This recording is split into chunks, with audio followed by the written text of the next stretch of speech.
নমস্কার, সকল বন্ধুদের জানাই বড়দিনের অভিনন্দন ও শুভেচ্ছা। আজকে আমি আপনাদের কাছে শেয়ার করছি নলেন গুড়ের নরম এবং স্পঞ্জি কেকের রেসিপি। এখানে নিয়েছি আমি কয়েকটা ড্রাই ফ্রুটস, কাজু, মোরব্বা, কিশমিশ আর কয়েকটা খেজুর। কেকটা তৈরি করার জন্য এখানে নিয়েছি একটা অ্যালুমিনিয়ামের বাটি। এই বাটিটার মধ্যে আমি তেল ব্রাশ করে নেব। এরপরে বাটিটার মধ্যে দিয়ে দেব আমি একটা কাগজ।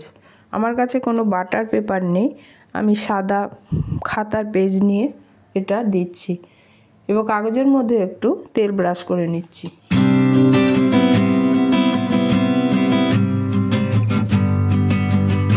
কেকটা আমি প্রেসার কুকারে করব, ওই জন্য প্রিহিট করার জন্য প্রেসার কুকারটা গ্যাসে বসিয়ে দিয়েছি এবং তার মধ্যে দিয়ে দিলাম বেশ খানিকটা লবণ। এবারে আমি এটাকে প্রিহিট করার জন্য 10-15 মিনিট রেখে দিচ্ছি। এবারে কেক তৈরির সব উপকরণগুলো আমি নিয়ে নেব। এখানে নিয়েছি চায়ের কাপের 2 কাপ ময়দা। ময়দাটাকে আমি ভালো করে চেলে নেব। আপনারা ওই একটা কাপ দিয়েই কিন্তু মাপটা নেবেন, তাহলে কেকটা সঠিক হবে। আর ময়দাটা আমার চালা হয়ে গেছে। এবারে কেকটা আমি ডিম দিয়ে তৈরি করব, তার জন্য এখানে নিয়েছি 2টো ডিম। ডিমটাকে ভেঙে নিয়ে আমি খুব ভালোভাবে ফেটিয়ে নেব। এমনভাবে ফেটাতে হবে যাতে ফেনা ফেনা হয়ে যায়।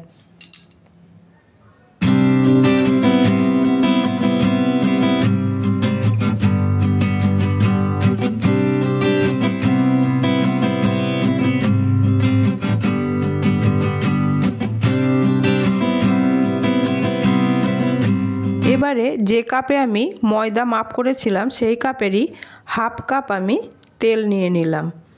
এবারে তেল আর ডিমটাকে আবারও ভালোভাবে ফেটিয়ে নেব। আর এখানে নিয়েছি ওই কাপেরই 1 কাপ নলেন গুড়। এই গুড়টা দিয়েই আমি কেকটা বানাবো। এবার এই 3টে উপকরণকে ভালোভাবে মিশিয়ে নিতে হবে। এই নলেন গুড় দিয়ে কেক বানালে দেখতেও সুন্দর হয়, আবার খেতেও খুব ভালো লাগে। আপনারা অবশ্যই চিনি দিয়ে বানাতে পারেন। দেখুন এগুলো খুব ভালোভাবে ফেটানো হয়ে গেছে। এবারে আমি নিয়ে নিচ্ছি ময়দাগুলো।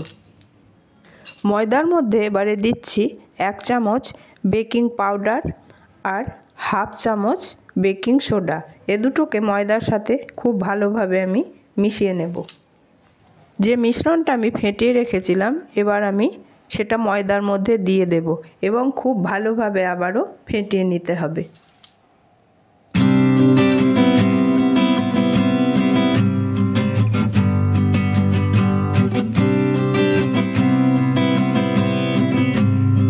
দেখুন ব্যাটারটা অনেকটাই ঘন লাগছে, এতটা ঘন করা যাবে না, তার জন্য আমি হাফ কাপ মতো দুধ নিয়েছি।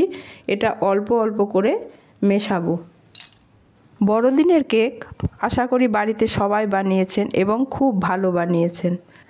বাড়িতে যে এত সহজে কম খরচে এত সুন্দর কেক বানানো যায়, বাড়িতে না বানালে বোঝা যাবে না।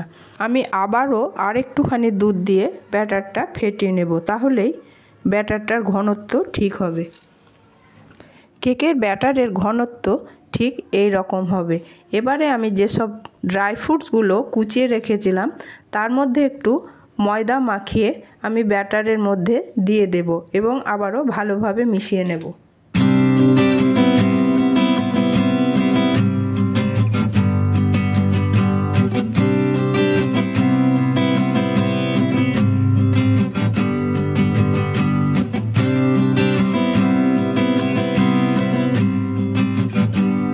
এবারে আমি দিয়ে দিচ্ছি 1 ঢাকা ভ্যানিলা এসেন্স। আপনাদের কাছে যদি ভ্যানিলা এসেন্স না থাকে তাহলে আপনারা এলাচ গুঁড়োও দিতে পারেন। দেখুন কেকের ব্যাটারটা একদম রেডি হয়ে গেছে। এবারে যে আমি অ্যালুমিনিয়ামের বাটিটা রেডি করেছি তার মধ্যে ঢেলে দেব। ব্যাটারটা বাটিটার মধ্যে ঢেলে নিচ্ছি। ঢেলে নেওয়ার পরে এটাকে সেট করার জন্য একটুখানি এটাকে ঝাঁকে নিতে হবে যাতে ভেতরে কোনো হাওয়া না থাকে। হাওয়া থাকলে ভেতরটা অনেকটা ফাঁপা ফাঁপা হয়ে যাবে। দেখুন ব্যাটারটা একদম সেট হয়ে গেছে। আর প্রেসার কুকারটা আমি প্রিহিট হতে দিয়েছিলাম, হয়ে গেছে। এবারে এর মধ্যে বসিয়ে দেব আমি একটা স্ট্যান্ডটা বসানোর পরে তার মধ্যে কেকের বাটিটা বসিয়ে দেব। তার আগে আমি সিটি ও গার্ডারটা খুলে রাখবো। ঢাকাটা লাগিয়ে আমি 45 মিনিট বেক হতে দেব। 45 মিনিট পরে আবার ফিরে আসব। ফিরে এলাম 45 মিনিট পরে। এবার ঢাকাটা খুলে দেখব কেকটা কেমন ফুলেছে। দেখুন কেকটা কি ভালো ফুলে উঠেছে, কালারটাও খুব সুন্দর দেখাচ্ছে। এবার আমি একটা ছুরি দিয়ে দেখছি এর গায়ে কিছু লাগে নাকি। দেখুন কিছু লাগছে না, তার মানে কেকটা হয়ে গেছে। এবারে অন্য একটা প্লেটের মধ্যে কেকটাকে আমি নিয়ে নেব। তারপরে ওর পিছন দিকে যে কাগজটা আছে সেটা খুলে নেব। দেখুন কেকের পিছনটা খুব সুন্দর হয়েছে এবং কালারটাও দেখতে দারুণ হয়েছে। বড়দিনের কেকের রেসিপি আপনাদের কেমন লাগলো অবশ্যই জানাবেন।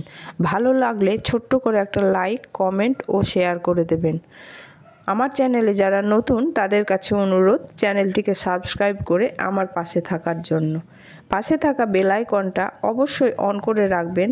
আমি যেসব নিত্য নতুন ভিডিও আপলোড করব তার নোটিফিকেশান সবার আগে পাওয়ার জন্য।